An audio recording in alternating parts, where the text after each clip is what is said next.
Inshallah. At this moment, I would like to remember our sick mu'mineen and mu'minat, this ummah at large, and especially our community, those who are sick in the hospitals, those who are at homes, all together, may Allah give them the fastest recovery, Ya Rabb. Amma yujid 5 times for all mu'mineen and mu'minat.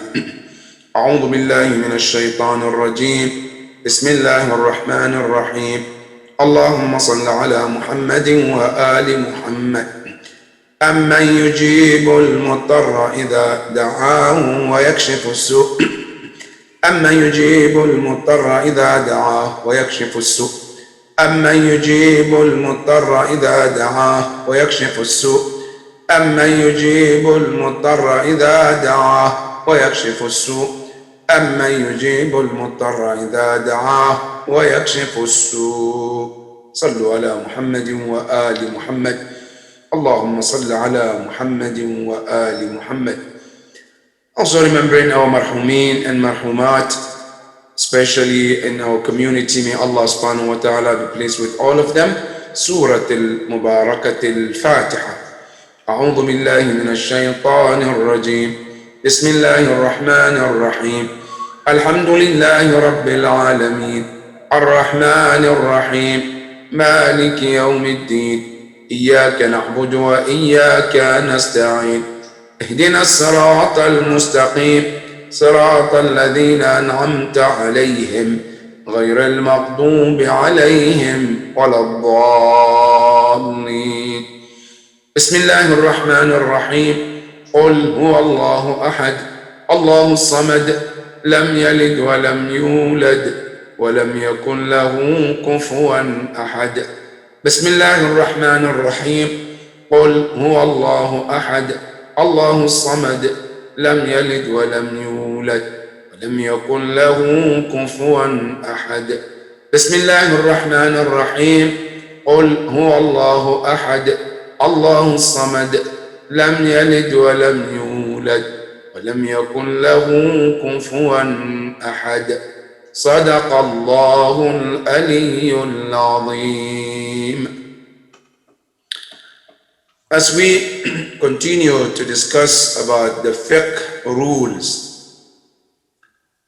we're talking about what we call makruhat as-siyam, which means things that are discouraged for a fasting person. While we're fasting during the day, there are certain things that can reduce your thawab, and it's discouraged to do them. They would not break your fast, but it's going to take some credit from your fasting. So for that matter, we mentioned some of those things, and we mentioned number one of them is taking a blood which causes one to become weak. إخراج الدم المضعف. Taking blood or donating blood is not haram. It doesn't break your fast either. But if it's going to take or cause you to become weaker, where you cannot do other things what you're supposed to do as a fasting person, our scholars, they say, is considered makruh. The other thing we're going to talk about today also is al-iqtihal. Al-iqtihal means from the word al-kuhl, which means using an eyeliner. This is mainly for women. I know in some cultures, male use it too. But in some cultures, it's known as mainly for women. Now, they say this is makruh during the fasting, especially if one knows that can go through your throat. They say it's makruh, especially for fasting person. So during the fasting, one can refrain from doing this, but after you break your fast, you want to do it, that's fine. But it's discouraged during the daytime. But if a person wants to do it, it's not haram, doesn't break your fast either, but it's just discouraged during the days of fasting. So that is one. Number two, They say also al-dukhul al-hammam al-mud'if, which means getting into shower which makes you to become weaker too. You know, we mentioned one of them also is like putting towel with the water on your body to cool your body off. This also is makruh. Now, this one, getting to the bathroom over and over, taking shower and shower after shower, they say it's makruh. Especially if that will cause you to become weak.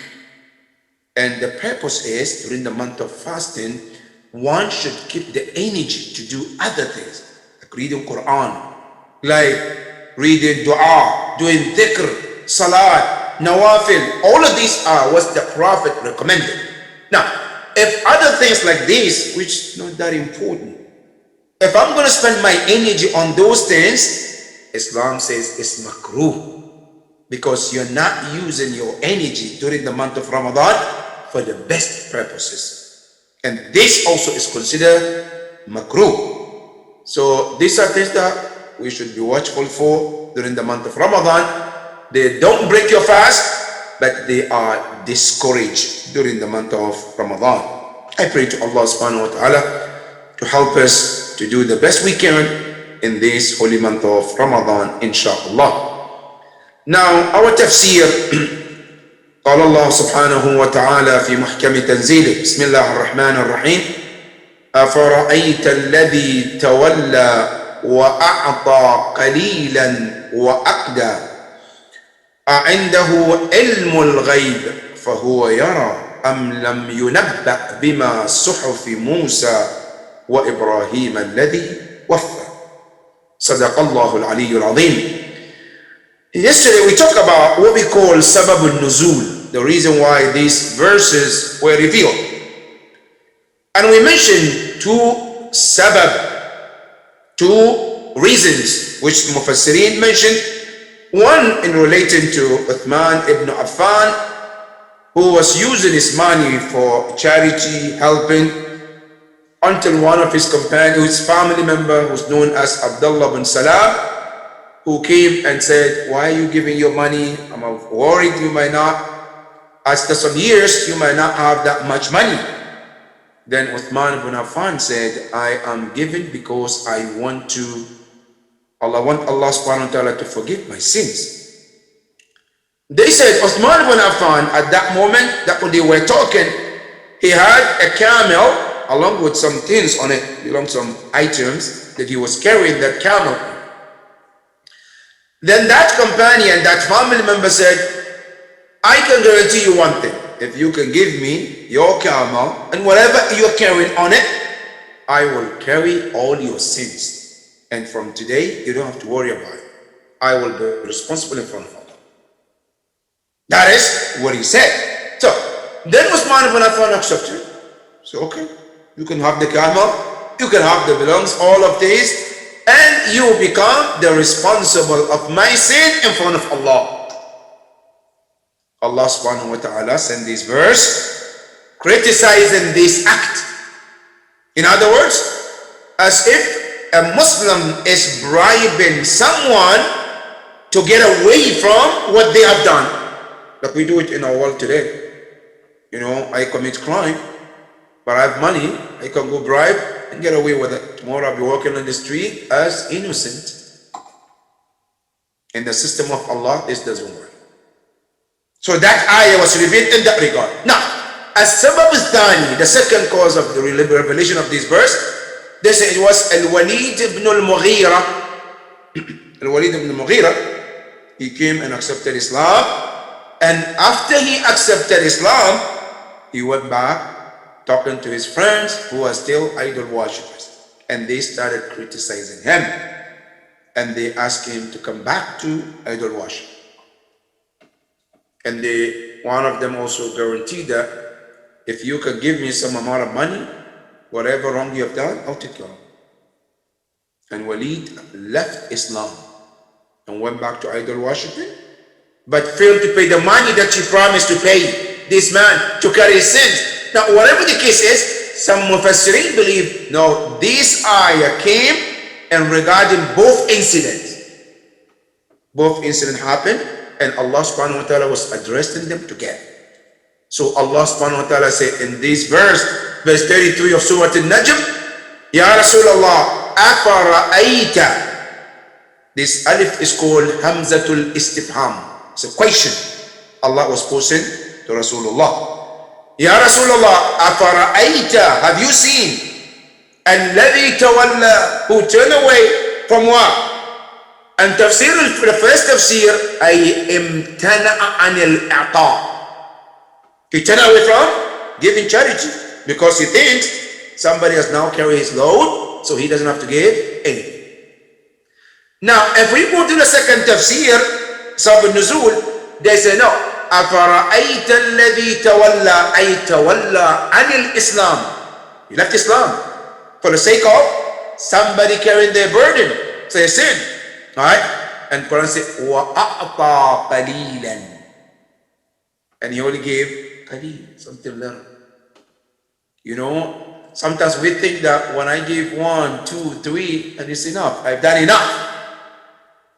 Al-Quran al-Kareem tells us, Jannah is not that cheap. The heaven that we all want to go. We all want to inherit the heaven. But Quran tells you it takes a lot of work. You cannot go. And let me tell you, we live in America. When you want to go to vacation and you want a very, very beautiful hotels or, you know, nice place, you know, it's costly. It's a lot of money because it's good. So anything good costs a lot. Now we think that Jannah should be that cheap, that I just took 1, 2, 3 and I'm gone.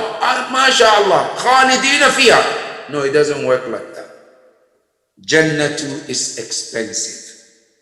You have to work hard. You have to work so much. And that's why the Quran says, الَّذِينَ آمَنُوا وَعَمِلُوا. There's as-salihat, a lot of good deeds. Not just one hajj, and that's it, I think I'm in. Oh, one sadaqah, I'm in, I'm done. No, it doesn't work like that.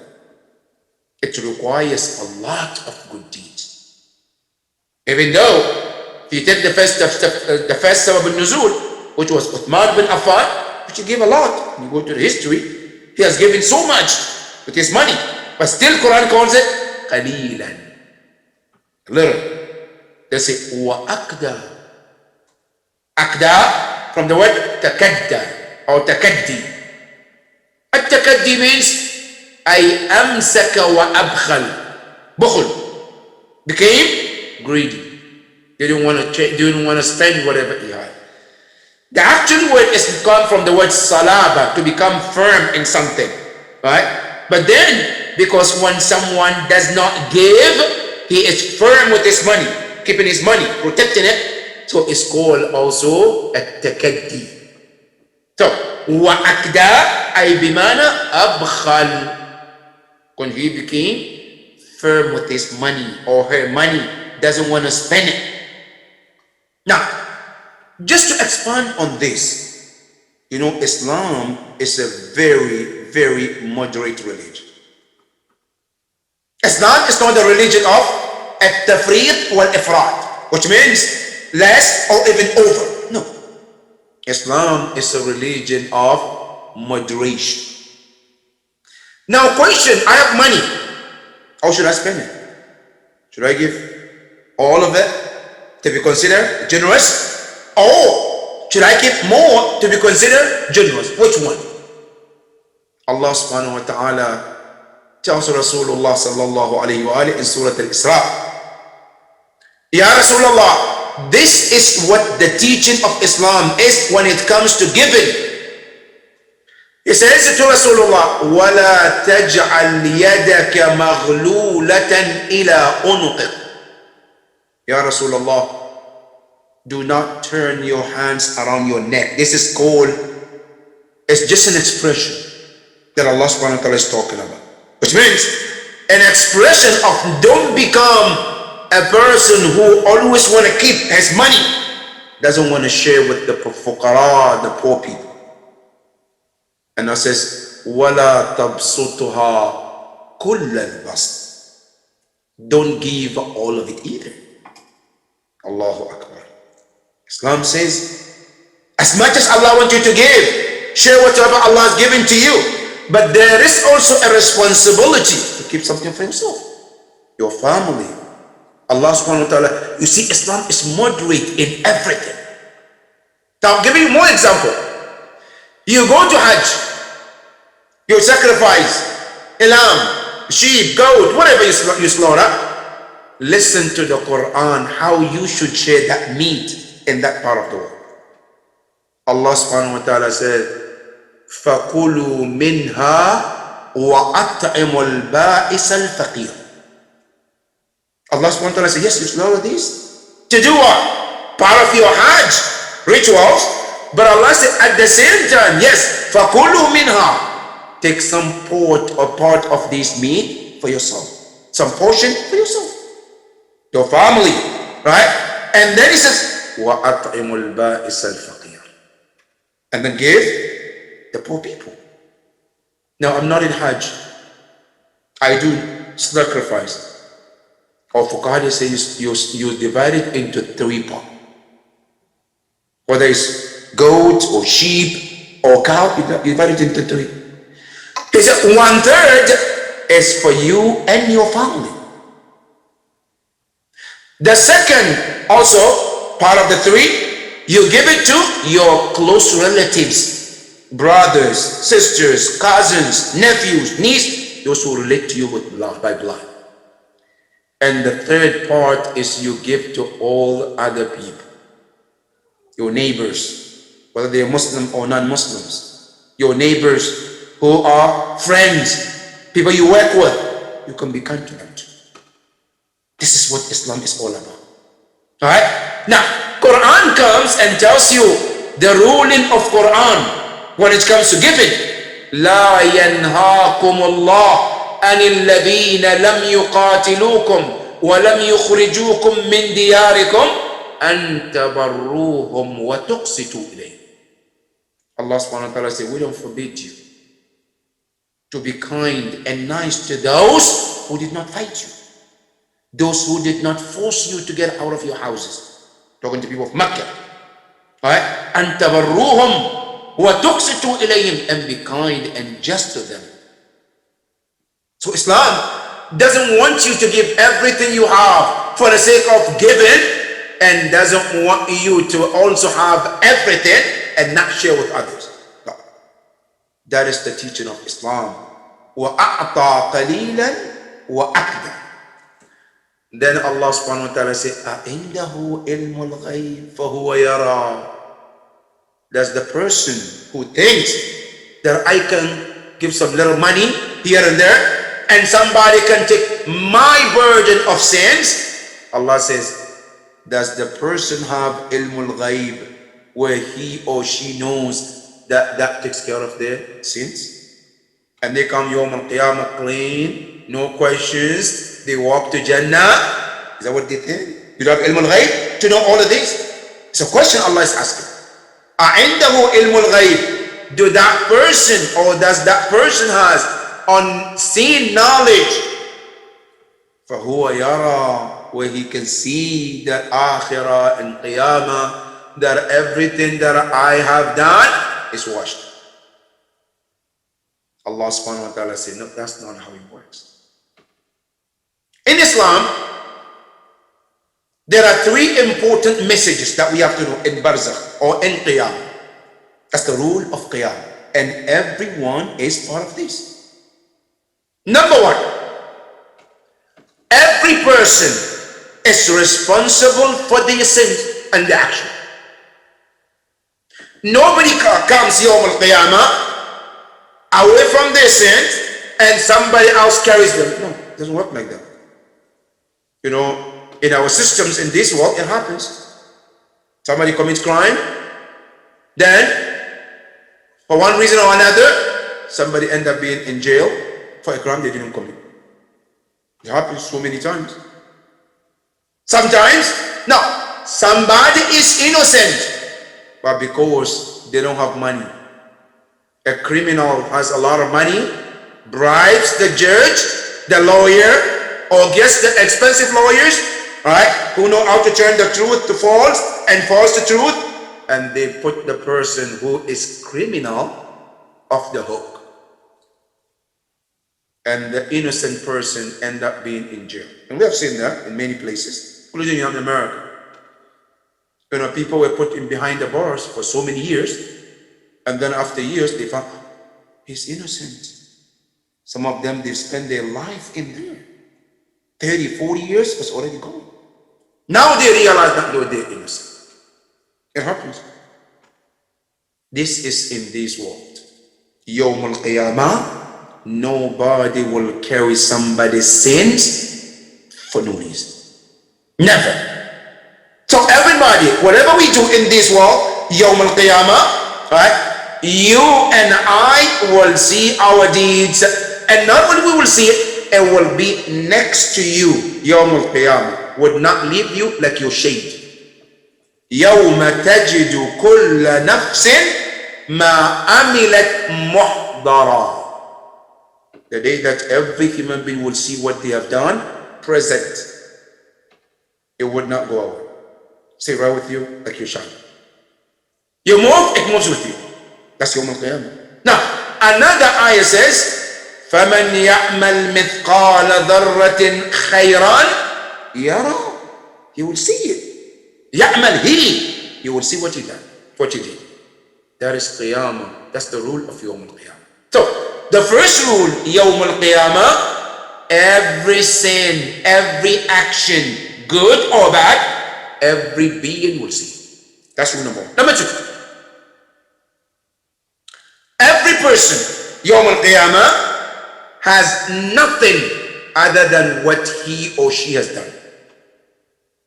وَأَنْ لَيْسَ لِلْإِنسَانِ إِلَّا مَا سَعَى. I cannot go and think, oh, okay, I can go sneak somebody's good deed and add to mine. No, it doesn't work like that. Oh no, I can go to someone and say, look, I was kind to you in dunya, I bought you this, I did this, can you give me? Nobody. Doesn't work like that. And Quran was very clear about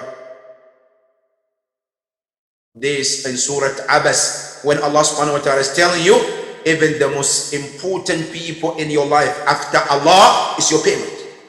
The most kind people in your life other than Allah is your parent. Now, even your parents, Quran says, يَوْمَ يَفِرُّ الْمَرْءُ مِنْ أَخِيهِ وَأُمِّهِ وَأَبِيهِ. Your father, who has been so kind to you, who was your breadwinner for the family, buying this, clothes, home, shelter, everything.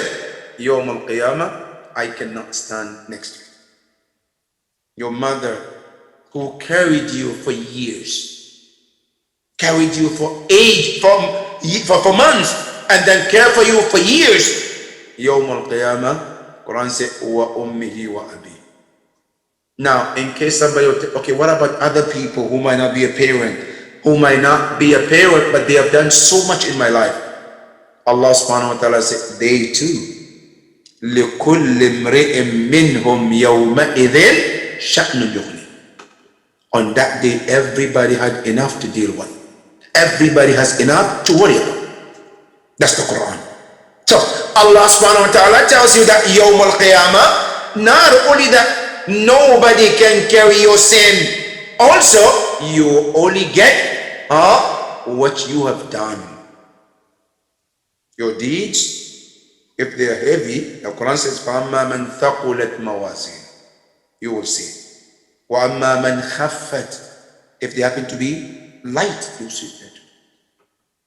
That is the Quran teaching. Now, then the third Quran said, people will be rewarded fully. Fully. It's not like here, you work for 40 hours, you get paid for 38 hours. No? The Quran tells you, ثُمَّ يُجْزَاهُ الْجَزَاءَ الْأَوْفَى وَفِي. Fully. Which means there is nothing you deserve, Allah is going to leave it out. No. Everything that you do, you get the same. No rewards. Not like Uncle Sam say, okay, there are people who are in the high taxes bracket, right? Some people are high taxes because they make a lot of money. Now, Quran tells you that Yawm al-Qiyamah, whatever you and I do in this world, Quran says we will pay you exactly as that. There is no way out with Allah subhanahu wa ta'ala. And prior to that, before you and I get paid, right, you will be given the record of all what you and I deserve. It's like, there is something called pay stub. Right? Pay stub is one thing. The actual money that goes into the account is another thing. Right? Now, some people, they have direct deposit, but you still get a pay stub that tells you how much hours you did and how much you get, right, paid for the 40 hours or for the monthly. That's what it is. Yawm al-Qiyamah, we all will get the pay stub, and you will read it, and as a matter of fact, Quran tells you and I, you are the company who makes the pay stubs. Not someone to say, oh, this paper was not right, it wasn't printed. No, it's your job, your company, and it will be done perfectly. Listen to the Quran. What did Allah subhanahu wa ta'ala say? That Yawm al-Qiyamah, when that paper book comes, it says, مَا لِهَذَا الْكِتَابِ لَا يُغَادِرُ صَغِيرَةً وَلَا كَبِيرَةً إِلَّا أَحْصَاهَا وَوَجَدُوا مَا عَمِلُوا حَاضِرًا وَلَا يَظْلِمُ رَبُّكَ أَحَدًا. Allah subhanahu wa ta'ala says, when that book comes, every detail is included there. Most of us who work, when you get a pay stub, they tell you everything, right? Like, for example, federal taxes, how much you pay.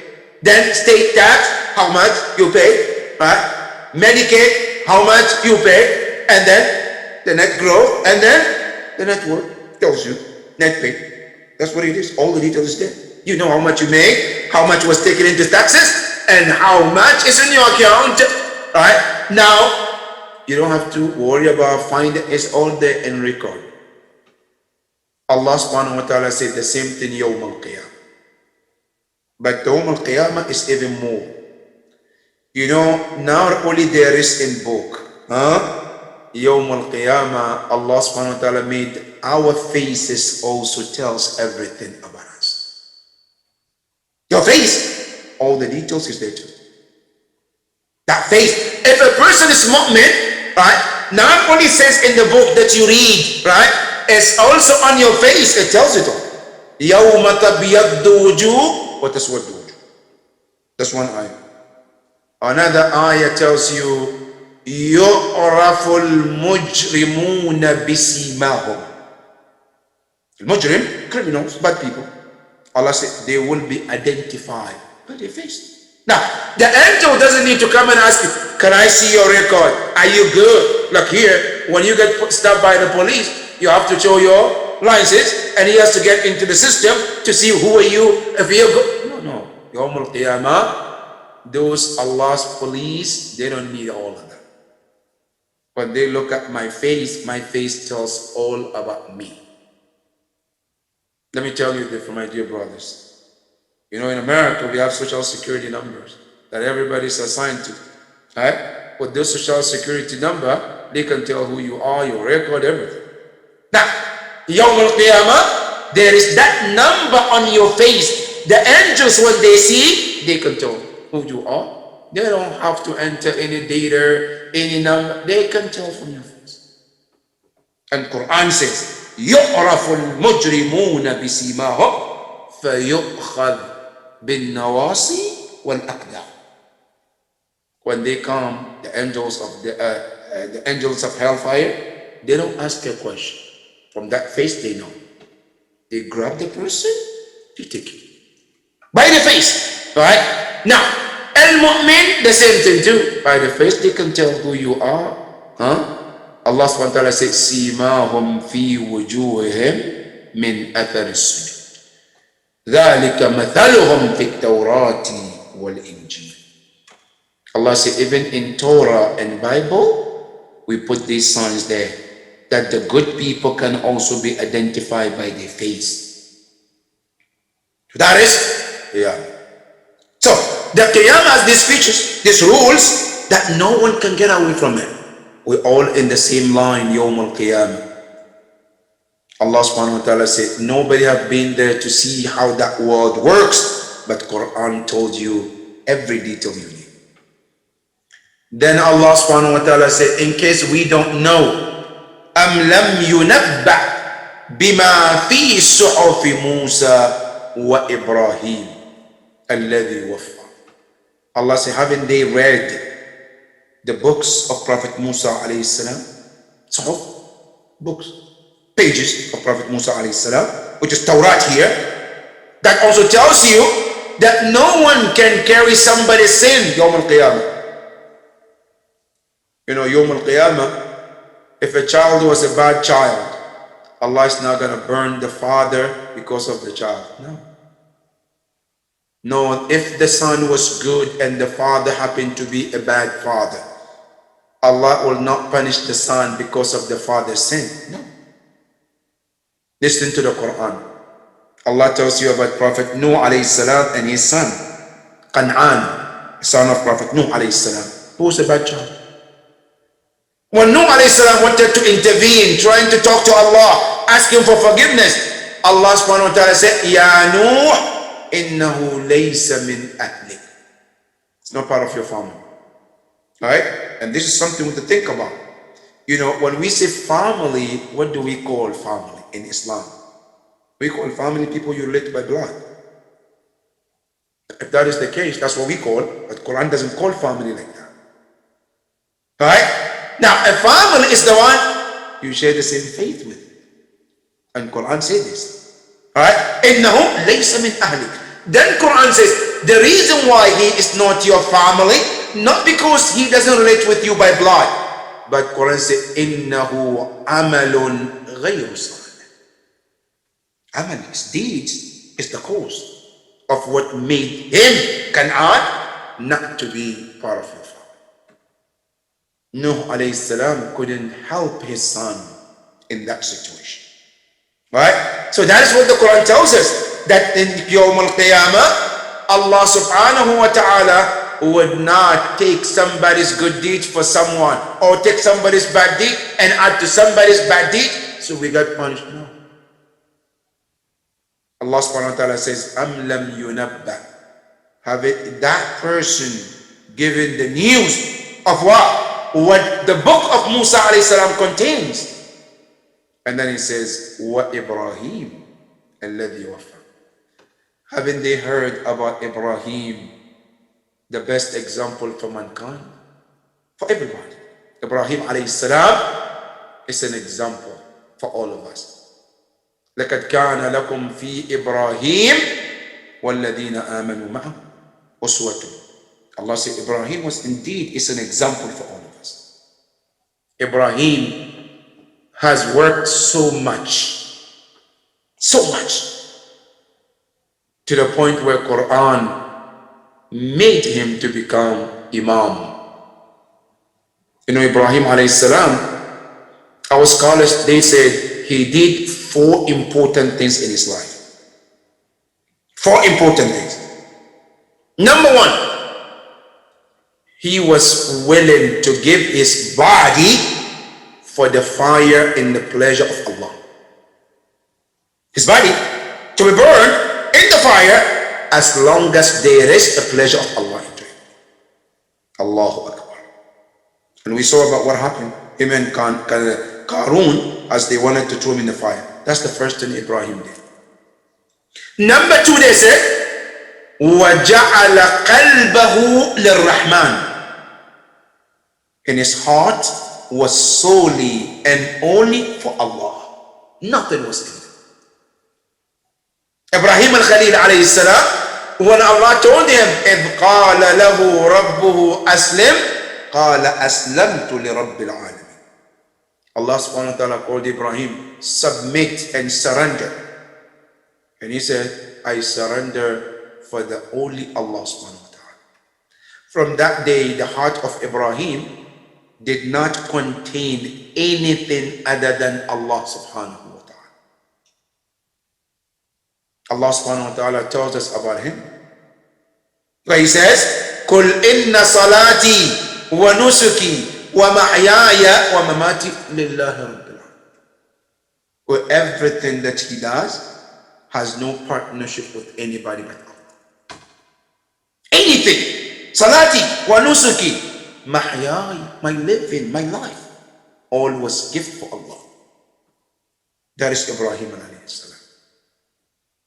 So he gave his body for the fire to go through so much for the sake of Allah.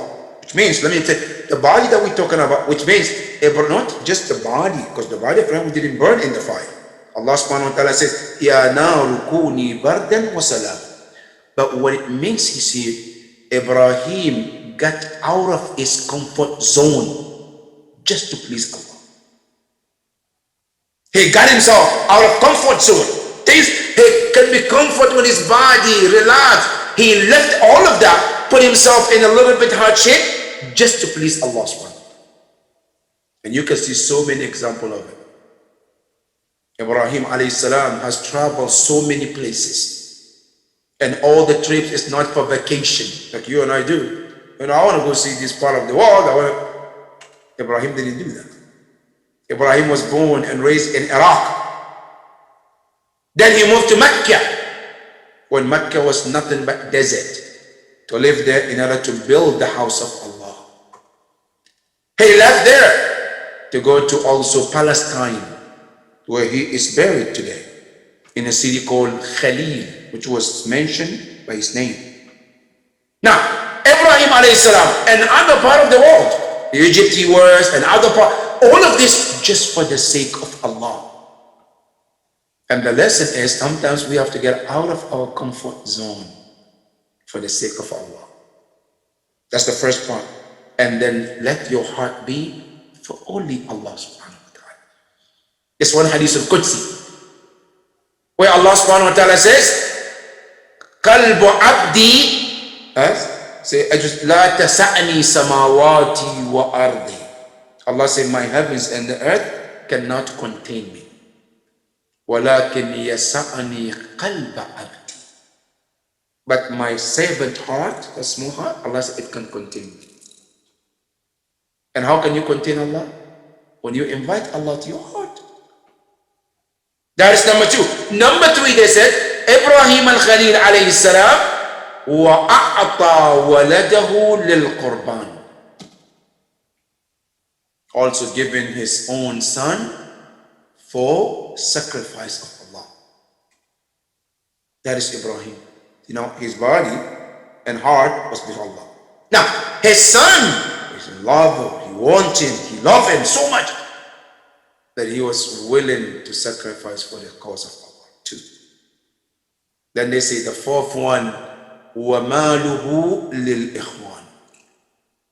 And whatever Allah bless him of his wealth, he shared with others too. Malu, his money. Because it says Ibrahim alayhi salam, one of his customs was, he never ever eats alone. Every day Ibrahim made for himself that he has to feed someone. By the way, you know that in a hadith, one of the best sadaqah that Allah loves is to feed someone. When you feed someone, Allah loves it so much. And you can relate why Ahlul Bayt alayhim as-salam, when they fed وَيُطْعِمُونَ الطَّعَامَ عَلَى حُبِّهِ مِسْكِينًا وَيَتِيمًا وَأَسِيرًا إِنَّمَا نُطْعِمُكُمْ لِوَجْهِ اللَّهِ. Now go back to this Surah Al-Dahr or Surah Al-Insan and see what Allah said about Imam Ali and Fatima and Hassan and Hussein for that 3 days of feeding. Check that out. What did Allah say? How much Allah subhanahu wa ta'ala admired them for that kind of sacrifice of feeding. And they say Ibrahim al-Khalil alayhi salam, he will not go a whole day without feeding. Sometimes Ibrahim alayhi salam will go out miles and miles searching for a poor person to come and sit down and eat with him. That is Ibrahim alayhi salam. So the Quran tells you, وَإِبْرَاهِيمَ الَّذِي وَفَّى. Ibrahim, he who fulfilled all his duties. Wafa. Every time Allah tests Ibrahim, he comes out victorious. Allahu Akbar. No test ever Ibrahim went through and came failed. No. In other words, Ibrahim was an A+ student of Allah. Alright? And Quran came to confirm that for him, where Allah says, وَإِذِ ابْتَلَى إِبْرَاهِيمَ رَبُّهُ بِكَلِمَاتٍ. Then he said what? فَأَتَمَّ. Completed all of it. Every test Allah put him, he comes out victorious. You put one test, go struggle and struggle, but he end up coming out with the strength and power, and also winner. And that was how he went through one state to another, until Allah subhanahu wa ta'ala says, إِنِّي جَاعِلُكَ لِلنَّاسِ إِمَامًا. Now you deserve the title, the highest title, the title of Imam. Allah subhanahu wa ta'ala says, that is what Ibrahim was. Then he says, أَلَّا تَزِرُ وَازِرَةٌ وِزْرَ. The bottom line, nobody carries another person's burdens yawm al-qiyamah. No? Allah subhanahu wa ta'ala tells you, لِكُلِّ امْرِئٍ بِمَا كَسَبَتْ رَهِينًا. لِكُلِّ امْرِئٍ, every person, مَا كَسَبَتْ, what he has done, رَهِين, with you. Cannot go away from it. Carry it with you in every stage of life. That is Allah subhanahu wa ta'ala telling us. We pray to Allah subhanahu wa ta'ala to bless us and help us to do the best we can in this world so that we can earn the best of the hereafter, inshaAllah. Allahu Akbar Kabira, Ya Allah. Help us in doing what pleases you, Ya Rabbi. And dear brothers and sisters, with this we come to the end of our tafsir for tonight.